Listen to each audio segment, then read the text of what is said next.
মুসলিমরা মুদ্রার এপিঠ আর অমুসলিমরা মুদ্রার ওপিঠ। একই মুদ্রা এপিঠ এবং ওপিঠ, একদিকে রোজা আরেকদিকে হলো পূজা। এই রোজা এবং পূজা মিলে বাংলাদেশ। এ জাতীয় কথা ইসলামের দৃষ্টিতে জায়েজ আছে কিনা? অমুসলিমদেরকে খুশি করার জন্য এই জাতীয় কথা বলা সম্পূর্ণরূপে হারাম।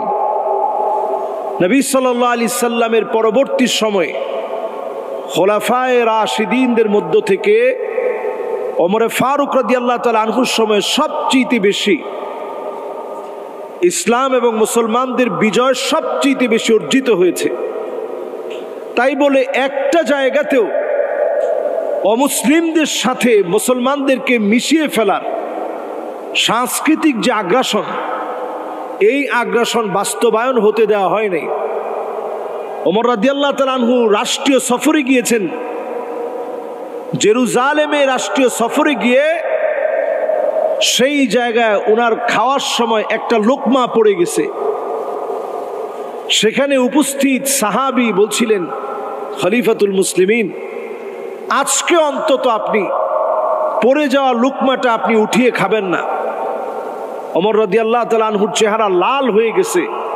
তিনি বলছিলেন, আতরুকু সুন্নাতা হাবিবি রাসূলিল্লাহ লিহাউলাইল হুমাকা, আমি এই সমস্ত আহমকদের জন্য আমার নবী সাল্লাল্লাহু আলাইহি সাল্লামের একটা সুন্নত ছেড়ে দিব? এটা হতে পারে না। সুবহানাল্লাহ বিহামদিহি। কিন্তু বড় দুঃখজনক এক মহাসত্য, আমরা অনেক সময় অমুসলিমদেরকে খুশি করতে গিয়ে পূজা, রোজা, ইসলামী বিভিন্ন আচার আচরণকে এক করে ফেলি। অনেক সময় এমন বলে ফেলি, গজে চড়ে মা দুর্গা আসার কারণে অনেক ফসলের উন্নয়ন হয়েছে। নাউযু বিল্লাহি মিন যালিক। অনেক সময় মা দুর্গা বলে আমরা প্রশংসা করার চেষ্টা করি। অনেক সময় সেই জায়গায় গিয়ে উলুধ্বনি দেয় এমন কিছু শ্লোক, এমন কিছু পংক্তি সেখানে আমরা পাঠ করে শোনাই যে আমরা মুসলমানেরও আপনাদের যজুবেদ, ঋগ্বেদ, শানবেদ, অথর্ববেদ, স্মৃতি, শ্রুতি, উপনিষদ এগুলো সব আমরাও পড়ি। তাদের খুবই বন্ধুসুলভ বোঝানোর জন্য এই কাজগুলো আমরা করি। নবী আলাইহিস সালাতু ওয়াস সালাম 1450 বছর আগে বলে গেলেন, শিবরান বিশিবিরিন, এমন একটা সময় আসবে বিগত অমুসলিমদেরকে অনুসরণ করা হবে। আমার মনে হয় এই 2025 সনের শেষাংশে এসে পুরোপুরি যদি আমরা মিলিয়ে নেই, বিগত এখন আমরা অমুসলিমদেরকে অনুসরণ করছি। কালচারাল একটা আগ্রাসন চলছে।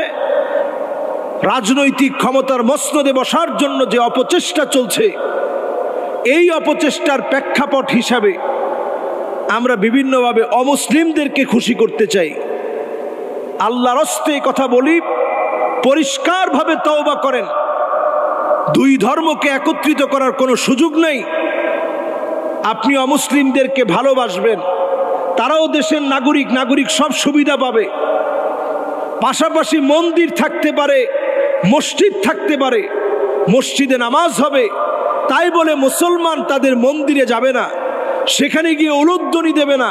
নবীজি সাল্লাল্লাহু আলাইহি সাল্লাম বলেছেন, লা তাকুমুস সাআহ, ততদিন পর্যন্ত কিয়ামত হবে না, হাত্তা ইয়াবুদাল লাত ওয়াল উজ্জা, যতক্ষণ না মুসলমানের সন্তান লাত, মানাত, উজ্জা, হুবাল বিভিন্ন মূর্তির সামনে গিয়ে মাথা নত করবে, উলুধ্বনি দিবে, তাদের মতো করে আচার আচরণ করবে, তার আগেই দুনিয়ায় কিয়ামত হবে না। আপনি চিন্তা করেন, এই 2025 সনে এসে রাজনৈতিক বিভিন্ন প্রেক্ষাপট ঘিরে আমাদের কাছে মনে হচ্ছে যে কেমন যেন আমরা সবাই খুশি করতে চাই। আল্লাহকে খুশি করা বাদ দিয়ে মূর্তির সামনে গিয়ে কেমন যেন তাদেরকে খুশি করতে চাই। এজন্য আল্লাহ তাআলা আমাদের কাছ থেকে ইজ্জতের পথ উঠায় নেন। এজন্য আমাদের খুব সতর্ক হওয়া দরকার। এই সময়টা নবীজির হাদিসটা পরিষ্কার, হাত্তা ইয়াবুদাল লাত ওয়াল উজ্জা, লাত, মানাত, উজ্জা, হুবাল বিভিন্ন মূর্তির পূজা শুরু হবে। মুসলমানের ছেলেরা মূর্তি পূজা করবে। আল্লাহর কাছে আমরা পানাহ চাই, এই জাতীয় কথা যারা যেভাবে বলে ফেলেছে এবং যেভাবে এই আচার আচরণগুলো করে ফেলেছে, এই আচার আচরণগুলো থেকে আল্লাহ তাআলা তওবা করে আমাদেরকে ফিরে আসার তৌফিক দান করেন। পড়েন আমিন।